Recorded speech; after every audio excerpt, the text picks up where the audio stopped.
ನಾಡು ಕೇರಳ ಅಕ್ಷರಶಃ ನಲುಗಿ ಹೋಗಿದೆ. ಕ್ಷಣ ಕ್ಷಣಕ್ಕೂ ಆತಂಕ ಹೆಚ್ಚಾಗುತ್ತಲೇ ಇದೆ. ದುರಂತದಲ್ಲಿ ಬದುಕುಳಿದವರ ಒಂದೊಂದು ಕಥೆಯೂ ಕರುಣಾಜನಕವಾಗಿದೆ. ಈ ಕುರಿತ ಒಂದು ವರದಿ ಇಲ್ಲಿದೆ ನೋಡಿ. ಕೇರಳದ ವೈನಾಡಿನ ಚೋಲಲ್ಮಲೆ ಹಾಗೂ ಒಳ್ಳೆಕೆ ಗ್ರಾಮಗಳು ರಣಭೀಕರ ಮಳೆಗೆ ತತ್ತರಿಸಿ ಹೋಗಿದೆ.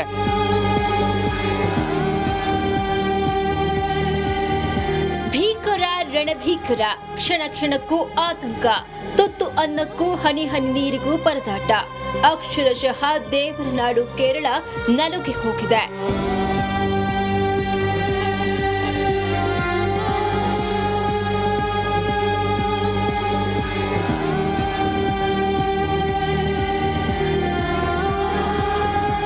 ಭಯಂಕರ ಭೂಕುಸಿತಕ್ಕೆ ವೈನಾಡು ಅಲ್ಲೋಲ ಕಲ್ಲೋಲವಾಗಿದೆ. ದುರಂತದಲ್ಲಿ ಬದುಕುಳಿದವರ ಕತೆ ಕರುಣಾಜನಕವಾಗಿದೆ. ಫಸ್ಟ್ 1:30ಗೆ ಹೊಡೆದಿರೋ ಬೆಟ್ಟ ತಿರ್ಗಾ ಎರಡನೇ ಸಲ 3 ಗಂಟೆಗೆ ಹೊಡೆದೈತೆ. ತಿರ್ಗಾ 3 ಗಂಟೆಗೆ ನಾವು ಬರೋ ಹೊತ್ತಿಗೆ ತಿರ್ಗಾ 4:15ಗೆ ಲಾಸ್ಟ್ ಹೊಡೆದಿತ್ತು. 3 ಬೆಟ್ಟ ಒಂದು ಮಣಿಗೆ ಗಂಟೆ ಬಿಟ್ಕೊಂಡು ಹೊಡೆದಿರೋದು. ಆ ಟೈಮಲ್ಲಿ ಈ ಲಾಸ್ಟ್ ಹೊಡೆದಾಗ ಇರೋ ಮನೆಗಳೆಲ್ಲ ಕೊಚ್ಕೊಂಡೋಗೋದು. ಇಲ್ಲಿ 500 ಜನರು ಕನ್ನಡಿಗರು ಇದ್ದರು. ಅಂದ್ರೆ ಒಂದು 500 ಲೆಕ್ಕ ಮಾಡ್ಬೋದು. ಓಕೆ, ಈ ಸದ್ಯಕ್ಕೆಲ್ಲ ಸೇಫ್ ಆಗಿದ್ದಾರಾ? ಕನ್ನಡದವರೇ ಇವಾಗ ಹೋಗಿರೋದೆಲ್ಲ. ಓಕೆ, 4 ಮನೆ ನಮ್ಮ ಕುಟುಂಬದಲ್ಲಿ ಇರೋರೇ ಹೋಗಿರೋದು. ಅಂದರೆ ನಿಮ್ಮ ಕುಟುಂಬದವ್ರು ಕೂಡ ತೀರೋಗಿದ್ದಾರೆ? 4 ಮನೆ ಹೋಗವೆ. ಒಟ್ಟು ಎಷ್ಟು ಜನ ಇದಾಗಿದ್ದಾರೆ? ಒಂದು 12 ಜನ ಇರುವುದು. ಓಕೆ, ಕಣ್ಮುಂದೆಯೇ 70 ಮನೆಗಳು ಕೊಚ್ಚಿ ಹೋದ್ವು. ಅಲ್ಲಲ್ಲ, ಇಲ್ಲಿ ಯಾವ ಊರಲ್ಲಿ ಇದ್ದೀರಿ ಅಂತ? ಒಳ್ಳೆಕಾಲ ಇದೇ ಊರು ಚೂರಲ್ಮಲ. ಅಲ್ಲಿ ಎಷ್ಟು ಮನೆಗಳಿತ್ತು, ಎಷ್ಟು ಮನೆ ಕೊಚ್ಚು? ಅಲ್ಲಿ ಒಂದು 70 ಮನೆ ಕೊಚ್ಚೋ ಮನೆಗಳು ಬೇಕಾದಷ್ಟೇ. ಒಂದು 70 ಮನೆ ಹೋಗಿರ್ಬೋದು. ಅದರಲ್ಲಿ 4 ಮನೆ ನಮ್ಮ ಕುಟುಂಬದವರು. ಅದು ಆ ಬಾಡಿ ನೋಡ್ಬೇಕಂದ್ರೆ 90 ಕಿಲೋಮೀಟ್ರ್ ದೂರ ಹೋಗ್ಬೇಕು. ಇವಾಗ ಹೋದ್ರೇ ಅಲ್ಲಿ ಎಳೆದು ಮಡಗವ್ರೆ. ಓಕೆ, ಶವಗಳಲ್ಲೇ ಎಳೆದು ಮಡಗವ್ರೆ. ನಮ್ಮ ಕುಟುಂಬದವರೇ ಕೊಚ್ಚಿ ಹೋಗಿದ್ದಾರೆ. ನಿಮ್ಮ ಫ್ಯಾಮಿಲಿ ಒಟ್ಟು ಎಷ್ಟು ಜನ ತೀರೋಗಿದ್ದಾರೆ ಸರ್? ಇವಾಗ ಅವರು 12 ಜನ ಕಂಪ್ಲೀಟ್. ಅವರು ಒಂದಾಳು ನೋಡಿಲ್ಲ. ನೆನ್ನೆಯಿಂದ ನಾವು ಕೇಳ್ತಾ ಇದ್ವಿ, ಎಲ್ಲೆಲ್ಲ ಅವರ ಎಲ್ಲಿ ಸಿಗ್ನಲ್ಲೇ ಸಿಗ್ತಾ ಇಲ್ಲ. ಎಲ್ಲಿ ನೀವೆಲ್ಲಿದೆ, ನಿಮ್ಮ ಕುಟುಂಬದವ್ರು ಎಲ್ಲಿದ್ರು ಸರ್ ಅಂತ? ಅದೇ ಅವರು ಅಲ್ಲಿ ಇರೋದು. ಓಕೆ, ಒಳ್ಳೆಕಾಯಿ. ಇಲ್ಲಿ ನಮ್ಮ ತಂಗಿ ಭಾವ ಇಲ್ಲಿ ಇರೋದು. ಓಕೆ, ಅವರು ಬಂಗ್ಲಾವ್ಗೆ ಹೋದರು, ಮ್ಯಾನೇಜರ್ ಬಂಗ್ಲಾವ್ಗೆ. ಓಕೆ, ಅವ್ರು ಬಚಾವಾದರು, ಮನೆ ಹೋಯ್ತು. ಇನ್ನು ಬಾಕಿ ಇರೋರು ಸ್ಕೂಲ್ ರೂಟಲ್ಲಿ ಅಲ್ಲಿ 3-4 ಮನೆ ಅದು ಕುಟುಂಬದವರು ಹೋದರು. ಎಲ್ಲ ಮನೆಗಳು ಜಲಸಮಾಧಿಯಾಗಿವೆ. ಒಂದು ಸ್ವಲ್ಪ ನಮ್ಮದು ಒಂದು ಸ್ವಲ್ಪ ಇದರಲ್ಲಿರೋದು ಕೆಳಗಡೆನೇ ಇರೋದು. ಅದರಲ್ಲಿ ಟಕ್ಕಂತ ನೀರತ್ತು. ಇವಾಗ ಮೇಲೆ ಕಟ್ಟಿರೋದು ಸ್ವಲ್ಪ ಎತ್ತರ ಇರೋ ಮನೇನೂ ಕೊಚ್ಕೊಂಡು ಹೋಗೈತೆ. ಈ ಕಡೆ ಬರಂಗೇ ಇಲ್ಲ ಇದು, ಈ ಮರಗಳು. ಅಂದರೆ ನೀವು ನೋಡ್ತಾ ಇರೋ ಪ್ರದೇಶಗಳು ಹೇಗಿದೆ ಸರ್ ಅಂತ? ಇದು ಹಿಂಗೊಂದು ಅಲ್ಲ, ಮನೆಗಳಿದ್ದು ಇಲ್ಲೂ ಮನೆಗಳಿದ್ದು. ಅಲ್ಲಿ ಕ್ವಾರ್ಟರ್ಸ್ಗಳು, ನಮ್ಮ ಎಸ್ಟೇಟ್ ಕ್ವಾರ್ಟರ್ಸ್ಗಳಿದ್ದು. ಕೊಚ್ಚಿ ಹೋದ ವೈನಾಡಿನ ಕಣ್ಣೀರ ಕಥೆಗಳು ಮನಕಲುಕುವಂತಿದೆ. ಒಂದೆಡೆ 100 ಮಂದಿ ಮಣ್ಣಿನಡಿ ಸಿಲುಕಿದವರಿಗಾಗಿ ಶೋಧ ಕಾರ್ಯ ಮುಂದುವರಿಸಿದ್ರೆ, ಇನ್ನೊಂದೆಡೆ ಕುಟುಂಬಸ್ಥರ ಕಣ್ಣೀರು ಕೋಡಿ ಹರಿಯುತ್ತಿದೆ. ವೈನಾಡಿನಿಂದ ವಿನೋದ್, ರಿಪಬ್ಲಿಕ್ ಕನ್ನಡ.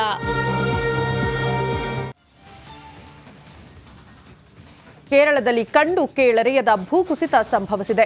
ಧಾರಾಕಾರ ಮಳೆಯ ಮಧ್ಯೆಯೂ ನಿಮ್ಮ ರಿಪಬ್ಲಿಕ್ ಕನ್ನಡದ ವರದಿಗಾರರು ಕ್ಷಣ ಕ್ಷಣದ ಗ್ರೌಂಡ್ ರಿಪೋರ್ಟ್ ನೀಡುತ್ತಿದ್ದಾರೆ. ಅಲ್ಲಿನ ಸ್ಥಿತಿಗತಿ ಹೇಗಿದೆ ತೋರಿಸ್ತೀವಿ ನೋಡಿ.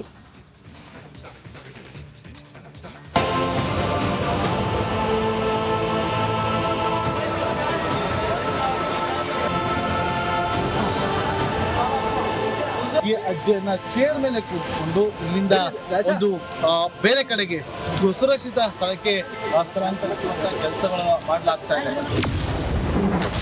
ಭೂಕುಸಿತಕ್ಕೆ ತತ್ತರಿಸಿದ ವಯನಾಡು. ರಿಪಬ್ಲಿಕ್ ಕನ್ನಡದಿಂದ ಗ್ರೌಂಡ್ ರಿಪೋರ್ಟ್.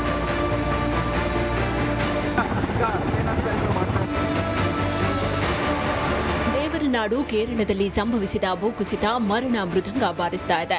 ರಣಭೀಕರ ಭೂಕುಸಿತದ ಜೊತೆಗೆ ನೆರೆ ಕಂಡು ಇಡೀ ದೇಶವೇ ಬೆಚ್ಚಿ ಬಿದ್ದಿದೆ. ಆದ್ರೆ ನಿಮ್ಮ ರಿಪಬ್ಲಿಕ್ ಕನ್ನಡದ ವರದಿಗಾರರು ಮಳೆ ನೆರೆಯನ್ನ ಲೆಕ್ಕಿಸದೆ ಭೂಕುಸಿತದ ಸ್ಥಳದಲ್ಲೇ ಬೀಡು ಬಿಟ್ಟಿದ್ದಾರೆ. ಕ್ಷಣ ಕ್ಷಣದ ಗ್ರೌಂಡ್ ರಿಪೋರ್ಟ್ ಅನ್ನ ನಿಮ್ಮ ಮುಂದೆ ಇಡುತ್ತಾ ಇದ್ದಾರೆ. ಗುಡ್ಡ ಭೂಕುಸಿದ ಜಾಗದಲ್ಲಿ ದಟ್ಟ ಮಂಜು ಆವರಿಸಿದ್ದು ಅವಶೇಷಗಳ ಅಡಿ ಸಿಲುಕಿದವರ ರಕ್ಷಣೆಗೆ ಸಿಬ್ಬಂದಿ ಹರಸಾಹಸ ಪಟ್ಟಿದ್ದಾರೆ. ಹೆಲಿಕಾಪ್ಟರ್ ಮೂಲಕ ರಕ್ಷಣಾ ಕಾರ್ಯಾಚರಣೆ ಮಾಡಲಾಗ್ತಾ ಇದೆ. ಈ ಕುರಿತು ವರದಿಯನ್ನ ಚೂರಲ್ಮಲನಿಂದ ನಮ್ಮ ಪ್ರತಿನಿಧಿ ನಾಗೇಂದ್ರ ಬಾಬು ನೀಡಿದ್ದಾರೆ. ಕೇರಳದ ವಯನಾಡಲ್ಲಿ ಆದಂತಹ ಗುಡ್ಡ ಕುಸಿತಕ್ಕೆ ಸಂಬಂಧಪಟ್ಟಂತೆ ಈಗ ಹೆಲಿಕಾಪ್ಟರ್ ಮೂಲಕ ಒಂದು ಸರ್ಚಿಂಗ್ ಅನ್ನ ಮಾಡುವಂತ ಕೆಲಸ ಕೂಡ ಆಗ್ತಾ ಇರುವಂತ ದೃಶ್ಯವನ್ನು ನಾವಲ್ಲಿ ಗಮನಿಸ್ತಾ ಇದ್ದೀವಿ. ನೋಡಿ ಯಾವ ರೀತಿಯಾಗಿ ಇಲ್ಲಿ ಗುಡ್ಡ ಕುಸಿತ ಆಗಿ ಅದರ ಪ್ರದೇಶಕ್ಕೆ ಅದರ ಎಫೆಕ್ಟ್ ಚೋರುಮಲ ಏನಿದೆ ಆ ಚೋರುಮಲಗೆ ಹೋಗುವಂತ ಆ ಒಂದು ಮಾರ್ಗದಲ್ಲಿ ಕಂಪ್ಲೀಟ್ ಆಗಿ ಗುಡ್ಡ ಕುಸಿತ ಆಗಿ ಬಂದಿರುವಂತ ದೃಶ್ಯವನ್ನು ನಾವಿಲ್ಲಿ ಗಮನಿಸ್ತಾ ಇದ್ದೀವಿ. ಇನ್ನು ಕೇರಳದಲ್ಲಿರುವ ಕನ್ನಡಿಗರನ್ನ ರಿಪಬ್ಲಿಕ್ ಕನ್ನಡ ಪ್ರತಿನಿಧಿ ರಂಜಿತ್ ಮಾತನಾಡಿಸಿದ್ದಾರೆ. ಅವರು ಹೇಳಿದ್ದು ಹೀಗೆ: ಸ್ಟೇಟ್ ನಲ್ಲಿ ಕೆಲಸ ಮಾಡುವಂತ ಕೆಲಸಗಾರರೇ ಚೋರನ್ ಮಲೆಯಲ್ಲಿ ಇರೋದು ಅವರೇ ಜಾಸ್ತಿ ಇರೋದು. ಅವ್ರ ಪಾಡಿ ಅಂತ ಹೇಳ್ತಾರೆ, ಅದನ್ನ ಅಲ್ಲೇ ಇರೋದು ಜಾಸ್ತಿ ಅವರು. ಈ ರಾತ್ರಿ ಸಮಯದಲ್ಲಿ ಮಳೆ ಬಂದಿದ್ದರಿಂದ ಈ ಸ್ಕೂಲಲ್ಲಿ ಮತ್ತು ಪಕ್ಕದಲ್ಲಿ ದೇವಸ್ಥಾನದಲ್ಲಿ ಇದ್ದವರು ಎಲ್ಲರೂ ರಾತ್ರಿ ನಿರಾಶ್ರಿತರು ಅಲ್ಲಿದ್ರು, ಅಲ್ಲಿಂದ ಕೊಚ್ಕೊಂಡು ಹೋಗಿದ್ದಾರೆ. ಎಲ್ಲ ಕೊಚ್ಕೊಂಡು ಹೊಳೆಯಲ್ಲಿ ಹೋಗ್ಬಿಟ್ರು. ಸುಮಾರು ಜನ ಮಣ್ಣಿನ ಅಡಿಯಲ್ಲಿ ಸಿಹಾಕೊಂಡಿದ್ದಾರೆ. ಇತ್ತ ಚೂರಲ್ಮಲನಿಂದ ನಿಮ್ಮ ರಿಪಬ್ಲಿಕ್ ಕನ್ನಡದ ಪ್ರತಿನಿಧಿ ವಿನೋದ್ ಕೂಡ ಗ್ರೌಂಡ್ ರಿಪೋರ್ಟ್ ನೀಡಿದ್ದಾರೆ. ಭೂಕುಸಿತಕ್ಕೆ ಇಲ್ಲಿ ನಿರ್ಮಾಣವಾದ ರೆಸಾರ್ಟ್ಗಳು ಕಾರಣ ಅನ್ನೋ ಆರೋಪವನ್ನ ಸ್ಥಳೀಯರು ಮಾಡ್ತಿದ್ದಾರೆ. ಈ ಒಂದು ಲ್ಯಾಂಡ್ ಸ್ಲೈಡ್ ಆಗುವಂತ ಆಗೋದಕ್ಕೆ ಇಲ್ಲಿ ಅಂದ್ರೆ ಬೆಟ್ಟ ಗುಡ್ಡದ ಮಧ್ಯೆ ಇರುವಂತಹ ರೆಸಾರ್ಟ್ಗಳೇ ಕಾರಣ ಅನ್ನುವಂಥದ್ದು ಈಗ ಸಾಕಷ್ಟು ಚರ್ಚೆಗೆ ಕೂಡ ಕಾರಣ ಆಗ್ತಾ ಇರುವಂತಹ ವಿಚಾರ. ಒಟ್ಟಾರೆ ರಕ್ಷಣಾ ಕಾರ್ಯಾಚರಣೆ ಭರದಿಂದ ಸಾಗಿದ್ದು ಕ್ಷಣ ಕ್ಷಣದ ರಿಪೋರ್ಟ್ ಅನ್ನ ನಿಮ್ಮ ರಿಪಬ್ಲಿಕ್ ಕನ್ನಡ ನೀಡ್ತಾ ಇದೆ. Bureau report, Republic Kannada. ಮೇಘ ಸ್ಫೋಟಕ್ಕೆ ಕೇರಳ ಅಲ್ಲೋಲ ಕಲ್ಲೋಲವಾಗಿದೆ. ಇತ್ತ ಕರ್ನಾಟಕದಲ್ಲೂ ಮಳೆ ಸಾಲು ಸಾಲು ಅವಾಂತರ ಸೃಷ್ಟಿ ಮಾಡಿದ್ದು ಭೂಕುಸಿತದ ಆತಂಕ ಎದುರಾಗಿದೆ. ಈ ಕುರಿತ ಒಂದು ವರದಿ ಇಲ್ಲಿದೆ.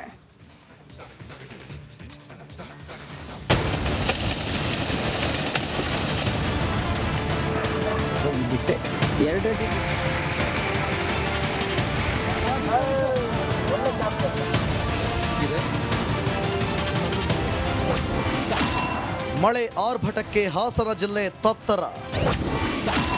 ಶಿರಾಡಿ ಘಾಟ್ನಲ್ಲಿ ಕ್ಷಣ ಕ್ಷಣಕ್ಕೂ ಆತಂಕ. ವರುಣನ ರೌದ್ರ ನರ್ತನ, ಭೂಕುಸಿತ, ಜನಜೀವನ ಅಸ್ತವ್ಯಸ್ತ. ರಣಭೀಕರ ಮಳೆ ಆರ್ಭಟಕ್ಕೆ ಹಾಸನ ಜಿಲ್ಲೆ ಬೆಚ್ಚಿ ಬಿದ್ದಿದೆ.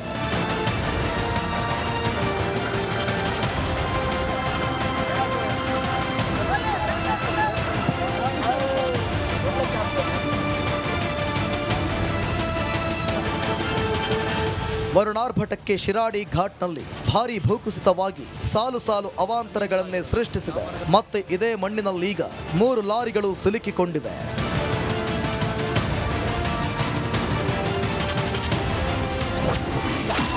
ಕಾಫಿ ನಾಡಲ್ಲೂ ಕುಸಿದ ಭೂಮಿ. ಚಿಕ್ಕಮಗಳೂರಿನಲ್ಲೂ ಭೂಕುಸಿತವಾಗಿ ವಾಹನ ಸಂಚಾರಕ್ಕೆ ಅಡೆತಡೆ ಉಂಟಾಗಿದೆ.